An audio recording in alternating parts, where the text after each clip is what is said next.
ఒక సినిమాకి $30 పెట్టి పోతున్నాను. అది $30 వర్త్ లేదు సినిమా అని చెప్పి అంటున్నారు. ఎగ్జాక్ట్‌లీ చాలా మంచి పాయింట్. ఎందుకంటే ఆడియన్స్ పర్స్పెక్టివ్‌లో మాట్లాడారు మీరు. This one is appreciated. కానీ ఆ $30, $20 పెట్టి ఫస్ట్ స్టార్టింగ్ డేస్‌లో ఎక్కువ టికెట్ ప్రైజెస్ హైక్ చేసేసి పెట్టేది ఎందుకంటే ఫ్యాన్స్ కోసం. ఆబ్వియస్లీ ఈ మధ్య సినిమాలన్నీ మోస్ట్లీ ఫ్యాన్స్ కోసమే తీస్తున్నారు. జనరల్ ఆడియన్స్‌ని థియేటర్‌కి లాగుదాం అని చెప్పే కాన్సెప్ట్ చాలా తగ్గిపోయింది. ఒకడో కొన్ని సినిమాలు 'లక్కీ భాస్కర్' అట్లాంటి కొన్ని సినిమాలు వస్తున్నాయి. సో జనరల్ ఆడియన్స్ ఒక వీక్ కాకుండా సెకండ్ వీక్ కాకుండా ఎప్పుడో ఒకసారి థియేటర్‌కి అయితే వస్తారు వాళ్ళ ఫ్రీ టైం చూసుకొని. బట్ స్టార్టింగ్‌లో మూవీస్‌కి వచ్చేది మాత్రం ఓన్లీ ఫ్యాన్సే. సరే ఫ్యాన్స్ దగ్గర డబ్బులు దోచేసుకుంటున్నారు అనే ఒక పాయింట్ కూడా మీరు నిన్న హైలైట్ మాట్లాడారు. బాగుంది. కానీ ఫ్యాన్సే కదా డబ్బులు పెట్టి సినిమాకి వచ్చేది. అది వాడి ఇష్టం మళ్ళా. వాడికి $30 వర్తా కాదా అని వాడు క్యాలిక్యులేట్ చేసుకుంటాడు. అండ్ మీరు దాని మీద క్వశ్చన్ రేజ్ చేయడం ఏం తప్పు కాదు. అది 100% రైటే.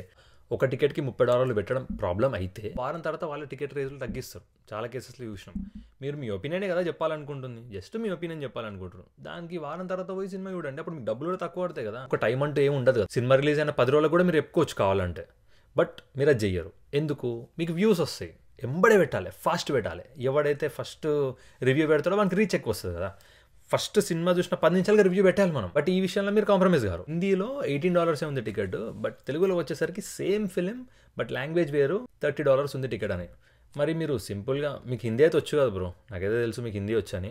ఆ హిందీ సినిమా చూసి రివ్యూ ఇవ్వచ్చు కదా. ఇయ్యరు. ఆ హిందీ సినిమా తక్కువనే పడుతుంది $18. మేబీ నీకు అది వర్త్ అవ్వచ్చు, వర్త్ కాకపోవచ్చు. $18 సినిమా చూసి మీరు రివ్యూ ఇవ్వచ్చు కదా. ఇవ్వరు. నేను మీ డబ్బులు సేవ్ చేసే ఉపాయమే చెప్తున్నాను. సో ఆలోచించండి.